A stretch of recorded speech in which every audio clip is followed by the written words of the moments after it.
भी हमारे करवा चौथ पर महिला वो चाल नहीं देखती है, पति की उम्र लंबी करने की बात करती है। गहलोत के मंत्री को करवा चौथ दुर्भाग्य लगता है, महिलाओं की आस्था मेघवाल को दुर्भाग्य लगती है।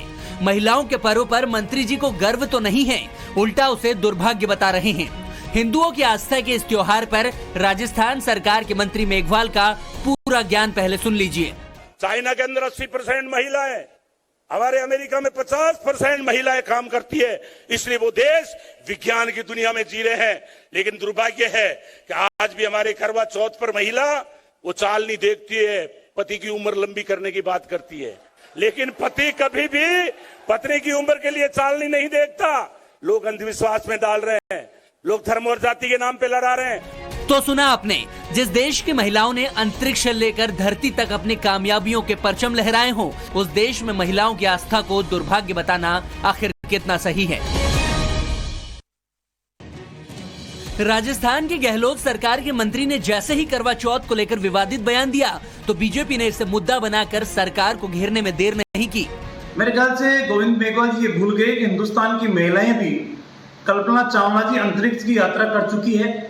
वो हिंदुस्तान की परंपरा और हिंदुस्तान की सामाजिक मर्यादाओं को ताना बाने को भूनते हुए आगे बढ़ रही है। और आपका इस तरीके से बयान देना राजस्थान प्रदेश ही नहीं, देश की करोड़ों महिलाओं का अपमान है। मेघवाल जी का बयान हमारी सनातन संस्कृति का अपमान है और हमारे देश भर की उन महिलाओं का अपमान है जो अपने परिवार की समृद्धि और अनुरूप काम करती हैं। इतना ही नहीं, बीजेपी नेता और उपनेता प्रतिपक्ष राजेंद्र राठौर ने तो मेघवाल का वीडियो ट्वीट कर सवाल उठाए। उन्होंने कहा कि तुष्टीकरण की नीति पर चल रहे कांग्रेसी बार बार हिंदुओं के प्रमुख त्योहारों का उपहास उड़ाना बंद करें। यानी इस मुद्दे पर सियासत अब थमती नजर नहीं आ रही है।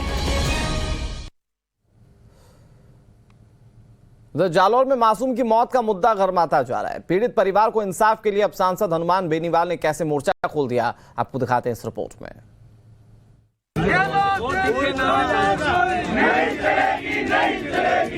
राजस्थान के जालौर में बच्चे की मौत के विरोध में अब सांसद हनुमान बेनीवाल ने हल्ला बोल कर दिया है।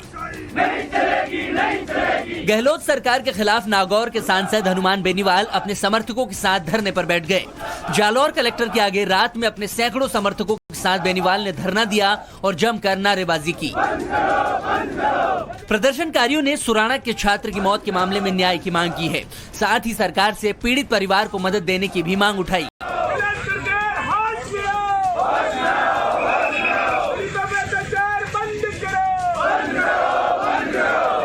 राष्ट्रीय लोकतांत्रिक पार्टी के सुप्रीमो और नागौर से सांसद बेनीवाल ने निचले तबके पर अत्याचार के लिए मुख्यमंत्री अशोक गहलोत को जिम्मेदार बताया। कलेक्ट्रेट में प्रदर्शन से पहले बेनीवाल ने जालौर में पीड़ित परिवार से मुलाकात भी की। वहीं केंद्रीय मंत्री रामदास अठावले ने भी पीड़ित परिवार को न्याय दिलाने का आश्वासन दिया।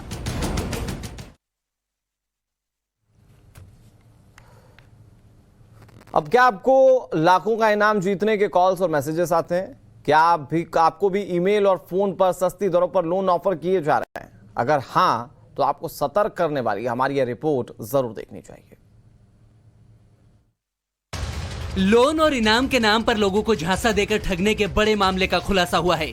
दिल्ली पुलिस की स्पेशल सेल की IFSO यूनिट ने ऐसे लालच देकर लूटने वाली ब्लैकमेलर गैंग का खुलासा किया है, जिसके तार चीन से जुड़े हुए हैं, जो पाकिस्तान, नेपाल और बांग्लादेश तक फैले हैं। पुलिस ने 22 आरोपियों को अरेस्ट करके इनके कब्जे से 9 लैपटॉप, 25 हार्ड डिस्क और 51 मोबाइल फोन बरामद किए हैं। यह गैंग ऐसे लोगों को शिकार बनाता था जिन्हें छोटे लोन चाहिए होते थे। अपने शिकार को ये लोग एप्लीकेशन के जरिए फंसाते और फोन का डेटा निकालकर ब्लैकमेल करते। ये डेटा चाइना और हांगकांग के सर्वर पर भेजा जाता है, जिसके बाद ब्लैकमेलिंग का खेल शुरू होता है। यूजर की मुफ्त तस्वीरें भेजकर उसे ब्लैकमेल किया जाता है और बख्श देने की एवज में मोटी रकम वसूली जाती है। ऐठी गई रकम चीन भेजने के लिए हवाला और क्रिप्टो करेंसी का इस्तेमाल होता है। इस काम में चीनी नागरिकों के शामिल होने की भी तस्दीक स्पेशल सेल ने की है। जो कॉल सेंटर ब्लैकमेलिंग वाला फोन करते, वो कॉल पाकिस्तान, नेपाल और बांग्लादेश के कॉल सेंटर से आता है। स्पेशल सेल ने खुलासा किया है कि ऐसे 100 से ज्यादा ऐप काम कर रहे हैं। मौसम की मार और आसमानी प्रहार झेल रहे हिमाचल में हालात काफी खराब हैं। बारिश कई लोगों के मौत की वजह बन चुकी है। राज्य में 4 दिनों तक बारिश का अनुमान है, यानी कि खतरा अभी टला नहीं है।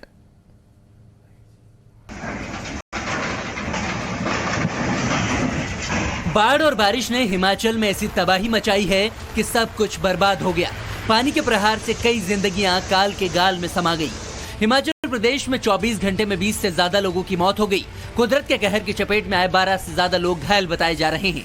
राज्य आपदा प्रबंधन प्राधिकरण ने जानकारी दी है कि 4 लोग लापता हैं, क्योंकि हिमाचल में आज से 4 दिन तक बारिश का अलर्ट जारी किया गया है। आज ऑरेंज, जबकि 22, 23 और 24 अगस्त को येलो अलर्ट जारी रहेगा। मौसम की मार सबसे ज्यादा मंडी जिले पर पड़ी है। यहाँ मकान में सोए एक ही परिवार के 8 लोगों की दबने से मौत हो गई। प्रकृति ने ऐसा कहर बरपाया कि सोए सोए ही कई जिंदगियां मलबे में दफन हो गई।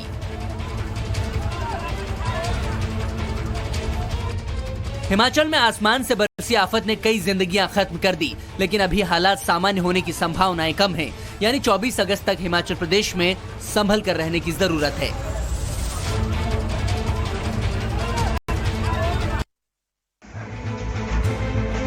महज 5 सेकंड में रेलवे का ये पुल पानी के तेज बहाव में समा गया। पानी का बहाव इतना तेज था कि अपने साथ रेलवे पुल का एक हिस्सा बहा ले गया। तस्वीरें हिमाचल प्रदेश के कांगड़ा की हैं। कांगड़ा घाटी रेल मार्ग पर चक्की घाट पर बना रेल पुल का एक पिलर टूटा और रेल लाइन उखड़ गई। कुल्लू में पहाड़ का बड़ा हिस्सा टूटकर ट्रक पर आ गिरा। हादसे के बाद हाईवे पर गाड़ियों की लंबी लाइनें लग गई। बस में सफर कर रहे यात्रियों को कई घंटों तक इंतजार करना पड़ा। गनीमत रही कि हादसे में कोई गंभीर रूप से घायल नहीं हुआ। दरकते पहाड़ों ने शिमला में भी कहर बरपाया है। पहाड़ का 6 फीट ऊंचा टुकड़ा सीधे इस पेट्रोल पंप पर आ गिरा। इस हादसे की वजह से पेट्रोल पंप पर खड़ी 3 गाड़ियां चकनाचूर हो गई। हिमाचल प्रदेश के डलहौजी से पठानकोट जा रही बस सड़क के किनारे लटक गई। बारिश के कारण इस सड़क पर अचानक से बड़ा गड्ढा बन गया और बस खाई की ओर लटक गई। जिस वक्त हादसा हुआ, बस में 35 लोग सवार थे। गनीमत ये रही कि किसी की हादसे में जान नहीं गई है।